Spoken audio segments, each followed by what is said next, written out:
Hello ladies and gentlemen, welcome back to the channel and happy early New Year's. I'm recording this on December 30th, but it should be going live tomorrow, right before that little ball drops, okay? Right before that little itty bitty ball be dropping. And so I hope you guys had an incredible 2024. You guys are the reason why I had an incredible 2024, and so hopefully we can go into that, we can keep that momentum up.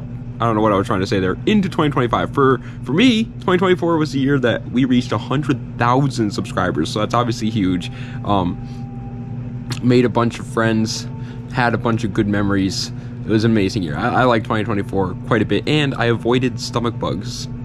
Thank God. In 2024, I hate stomach bugs and I avoided them, so that's incredible, obviously. But I hope you guys had a good year. Okay, let me know what milestones something you hit in the year. But today's video is going to be going over the top 15 best sedans for less than $5,000. I had to check real quick because I was second guessing myself. I feel like it's the best way to end off the year. You know, we always do cheap car videos on this channel. Let's do a cheap car video. So without further ado, let's go right into it. These are just sedans, obviously mainly for the car guy though, so if you're just a regular person, this list probably isn't for you. These are more sporty sedans, so just keep that in mind. But without further ado, let's go right into it. Number 15. And number 15 is going to be going to Le Volvo 240. The Volvo 240, my friendo comprendo. These things are still under $5,000. I don't think they'll ever be above $5,000. They're just like they don't depreciate and they don't appreciate. They just sit at the exact same price range. No matter how much hype they get, no matter how many people want them, they just stay at like $4 grand. I don't know why, but it's just what they do. They come with a 2.3 liter inline 4, making 114 horsepower. What? Going to the rear wheels.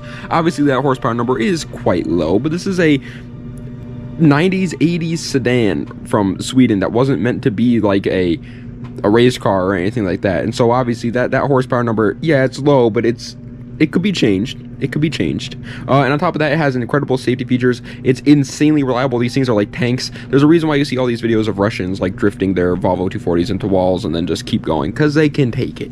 Coming in at the 14th place is a car I feel like I don't think I've ever made a single video on, which is a crime. It's actually a crime against humanity. The fact that you guys haven't called the cops on me yet for not including this car on one of my lists is insane. It's the Buick Lassaer. If you're not, oh gosh, if you're not an American, you don't understand the impact that the Lassaer has. This thing is incredible. They come with a 3.8 liter V6, making 205 horsepower, going to the front wheels. Obviously, it doesn't sound like anything insane, you know, a V6, 205 horsepower front wheels. Like what? You know, that's nothing crazy. You can't make a lot of power out of this car. I'm going to be brutally honest with you up front. It's a V6. Most V6s, especially naturally aspirated ones, kind of have that issue. And the power itself isn't that great, especially when you consider the weight of the car. So why is it on a Mark Roden video? Because the Lassaer is insanely reliable. They are one of the most reliable cars to come out of the 90s, period. If you want just a insane, reliable daily driver, get you from point A to point B, get a Lassaer. It's not a looker, I'm not gonna lie, but neither is the Volvo 240, and people still love those. 13th place is kind of the complete opposite of the Lassaer. It is a looker. It's a fake it till you make it kind of car, but it doesn't have the reliability. It's the BMW 540i E39. E39s are starting to rise up in price, and especially with the 540i's. So if you do want a cheap E39 under $5 grand, I feel like we're running out of time. I don't know if we're going to be able to include this car at the end of the 2025 list, okay? So either way, this bad boy comes with a 4.4 liter V8, making 286 horsepower in its rear-wheel drive. And I know what you're thinking, a V8 from BMW, oh, so it's a ticking time bomb. Actually, surprisingly, not really. Apparently, these are one of the more reliable German V8s out there. Now, I'm not saying it's going to be as reliable as something like a 1UZ is, but it's a reliable motor. It's definitely not horrible. It's not like the E92 M3's V8, that's for sure. It's a decently reliable motor in a decently good-looking car that's comfortable to drive. Is it going to be a little bit more expensive than something like the Lassaer or the Volvo 240? Obviously, but you're kind of paying for like the luxury of the BMW. Coming in at 12th place, though, is just kind of like a combination of everything that we've talked about so far, crammed into one little car, the Lexus IS300. I said little car, and I meant little car. These things are so light. They're surprisingly light. Every time I, think of the IS300, I always kind of thought, yeah, it's kind of a heavier car. Nope. Every time, I'm always like, you could tell me how much the IS300 weighs every single day of my life, and I would still be surprised. The car comes with a 3-liter inline 6, making 225 horsepower going to the rear wheels. And like I said earlier, it's kind of a combination of everything. It has a reliability of the LeSabre, not as reliable as the LeSabre, but it's up there. It's more reliable than the E39. It has, in my opinion, much better looks than all the cars we've talked about so far, and it does have the performance to back it all up as well. So it's actually just a great car, pretty much, period. Now, the only reason why I am putting this car pretty low is for under $5,000. Unfortunately, the examples of IS300s that you're going to be able to find may have some troubles. I mean, you're scratching the barrel there with $5,000 for an IS300. Coming in at a number 11, barely missing out on the top 10, is going to the Honda Civic 8th generation. It is not a cheap cars list, especially a cheap sedans list, without at least one Honda Civic on it. And today we're picking the 8th gen. These are like the best deal Civics right now, in my opinion. Everyone before this is a little bit too expensive for what they are, and everyone after this is still kind of depreciating. I think these are in the perfect spot. They come with a 1.8-liter inline-4, making 140 horsepower going to their front wheels. Now, I want to keep 140 horsepower is obviously not insane, but it is a Civic. At the end of the day, you could get more power out of this car if you do want it to. But I mean, that's not really the reason why you're getting one of these in particular. If you care about the performance of it, I would recommend just saving up your coin a little bit more and getting the SI, because the base models are just not really known for that. But they can be. Okay, that's all I'm gonna say. They can look good. They can be fast. They can be track cars. They can do all this stuff. But in reality, what you should do with your base model 8th gen Civic is just use it as a daily, because these things are insanely reliable. Speaking of being insanely reliable, coming in at the number 10 spot is going to the Volkswagen Jetta TDI Mark IV. The Mark IV TDI Jettas over here in Connecticut, for some reason, are like every car guy uses one as a daily for some reason. Finally, my heater turned off. Thank the Lord. I was trying to wait for it to turn off before recording, because it drives me nuts, and it finally did. But yeah, everybody up here in Connecticut, for some reason, loves these things. They come with a 1.9-liter turbo diesel inline 4 that makes 90 horsepower going to the front wheels. Obviously 90 horsepower is not incredible. The car is light though, do keep that in mind, but that's still not justifying the 90 horsepower number. But it is a turbo diesel Jetta motor. Like, you can get more power out of that if you want to. That's not that hard of a thing to do. But again, just like with the Civic before, what I really recommend doing is just keeping this bad boy stock. These turbo diesel freaking Volkswagen motors, they are just bulletproof. There are like 400,000 mile Mark IV TDIs driving around my state. It's insane. Coming in at the 9th place, however, is kind of the complete opposite of that. The Dodge Neon SRT4. I don't recommend keeping this stock because, well, I just don't. I think these cars are incredible little tuner monsters. And also, for those wondering, yes, the PT Cruiser GT is another good option. I know it sounds crazy, but hey, if you're on a real big budget, there you go. The car comes with a 2.4-liter turbocharged inline 4, making 230 horsepower going to the front wheels. That's obviously pretty good, and the car is light, and it has pretty incredible tuning potential as well. These cars are like known for their tuning potential, as a matter of fact. So why is it here at the number 9 spot then? It should be higher, right? Yeah, but unfortunately, it's getting pretty hard to find SRT4s under 5K nowadays, which is very sad, because they used to be so freaking cheap, and now it's like next to impossible to find a cheap SRT4. It makes sense. Everybody's buying them up. Everybody's ricing them out and destroying them. But still, like, come on, man. Give us some cheap SRT4s. Coming in at the 8th position, however, is kind of the same car, but from Japan. The Subaru WRX Bug-Eye. Like I said, it pretty much kind of scratches all these same itches as the SRT4. The only reason why I put it higher is for, well, there's a couple of reasons why I put it higher. But first is, in my opinion, the motor is cooler. I don't know if it's better, but it's a cooler motor. It comes with a 2-liter turbocharged flat 4 that makes 225 horsepower going to all the wheels. That's the second reason why I put it one spot higher. All-wheel drive is just better than front-wheel drive. Top of that, it does have slightly less horsepower, but the cars weigh right around the same amount of weight, and this one's all-wheel drive. It's obviously much better. It also is much more of like a rally heritage race car. Like, this car has actual ties to like true motorsports, whereas the SRT4 doesn't really have that. I put this one spot higher. They're kind of the same. WRXs are slightly more unreliable, I would say, but I think the performance and, in my opinion, the looks too, I love the looks of a Bug-Eye WRX, is better than the SRT4, so it pulls ahead. Coming in at the number 7 spot is going to be going to another German automobile, but this one definitely has its reliability questionnaires, because we're going with the Audi A4 B7. Now, you can find pretty much any A4 under 5K and it will most likely be a relatively decent deal. Just don't take that with a grain. Take that what I just said with a grain of salt though, because that's a really bad advice actually. But I went with the B7 for today. The car comes with a 2-liter turbo inline-4, making 200 horsepower, and it is all-wheel drive. It's the same motor that they put in the Mark V GTIs, but this time it had all-wheel drive strapped to it. Now there is front-wheel drive versions of this. Just make sure you get the Quattro all-wheel drive. It's much better in my opinion. If you're gonna get a front-wheel drive one, just get the Golf GTI, man. It's the same thing, but it's got more space. Either way though, I like the looks of the B7. The reliability is definitely questionable. There are people that say the 2.0T is horrible. There are people that say the 2.0T is incredible. It's just all around the board. Be careful with this one though. Coming in at 6th place, however, it's just a straight all around the board. People love this car. It's reliable. It's good.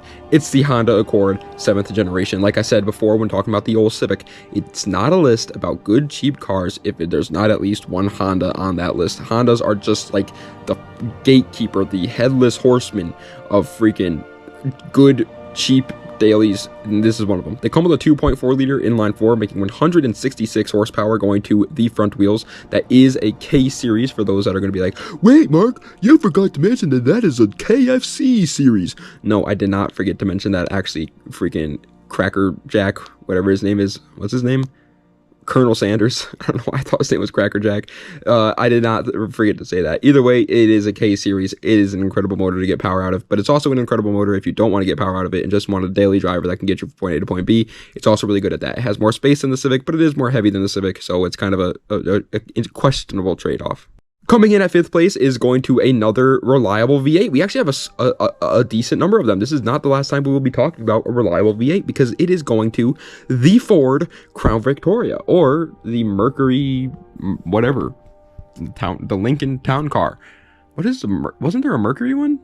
Marquis? Is that what it was? Mercury Marquis? Maybe. Either way, the car comes with a 4.6-liter V8 making 235 horsepower, and it is rear-wheel drive. The police use these for years, for a very, very long time, and please don't use cars that are unreliable, obviously, because, well, they need them running. That's kind of the whole point of the police cars, is they need to be running. If they weren't running, that, well, good luck. And so they use these for a good long time, and there's a reason for that. They were reliable as hell, and they were decently quick as well when they needed to get into high-speed chases. They also didn't handle too bad, even though they are relatively large vehicles. If you can, get a Police Interceptor version of a Crown Vic, and you're even better off, because they had, I think, more horsepower, and then were just better everything else too.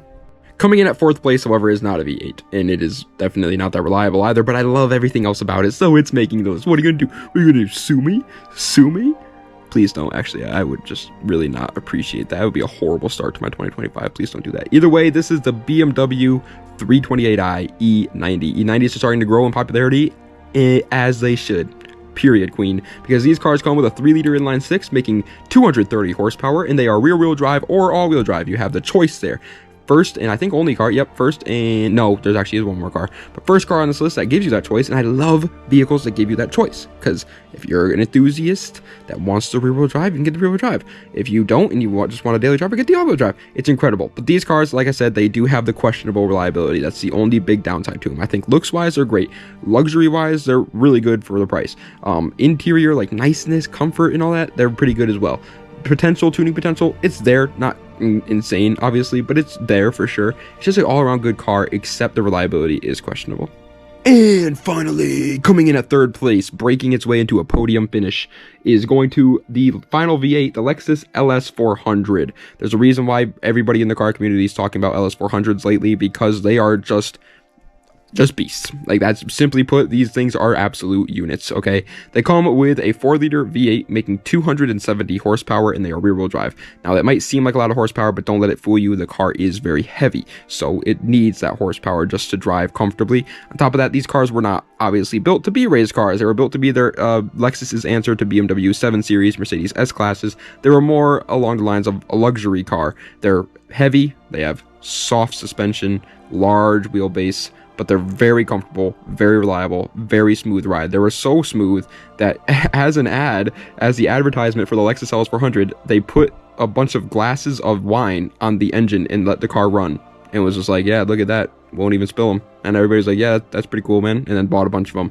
Yes, they look like grandpa cars at first, but don't let that fool you either. These cars can look incredible. Coming in at second place, however, is the VQ boy in me, because people hate whenever I include VQs up towards the top of my list, but I don't care. I have yet to see somebody that genuinely like can you know, talk me out of liking VQs. I haven't seen a single good point about him. For those who can't read, it's the Infiniti G37 sedan.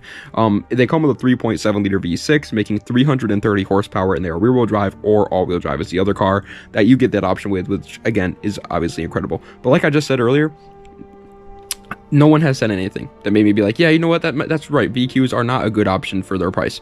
No one. They say things like, oh, well, takeover kids have them, and you know, the community behind them is pretty bad. Yeah, that's true, but I don't care. You know, I don't care about what other people are doing with the cars that I also have. Like, that's a stupid, that'd be dumb to say. I like playing Call of Duty, but I hate the community behind it. Doesn't mean I'm gonna stop playing Call of Duty. You know, that's dumb. It's just stupid. So, and then they also say that it sounds like a trumpet. I like how it sounds. A trumpet is literally a musical instrument. Like, they're made to sound good. How do you, like, what do you mean? That's like saying, oh my god, I hate that sound. It sounds awful lot like a guitar.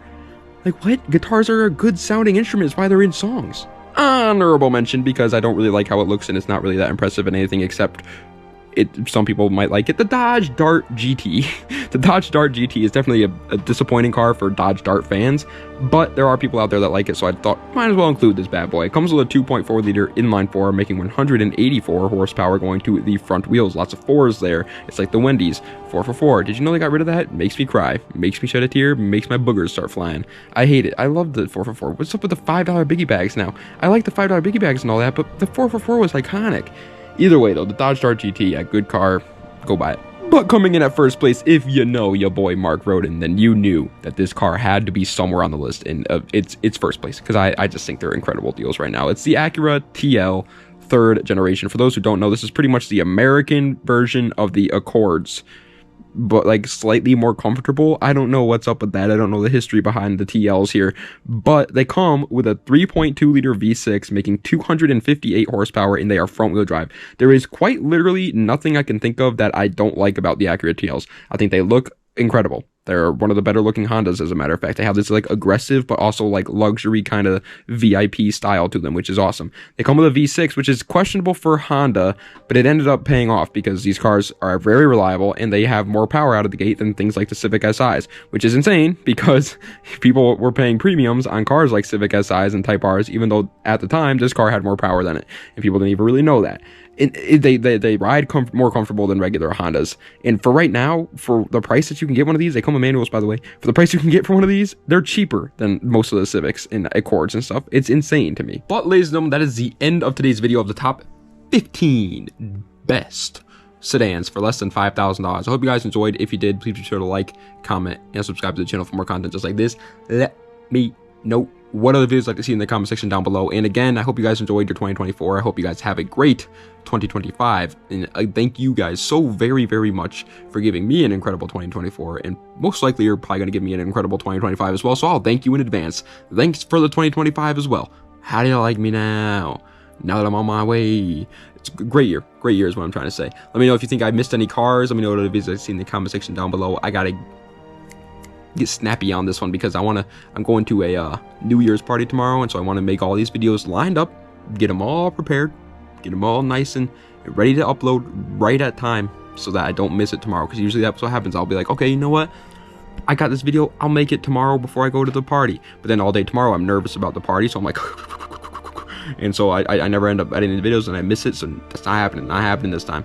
Ain't happening. So we're gonna upload it. But anyway, thank you guys so much for watching. Appreciate it. Das Badanya, and have a nice night.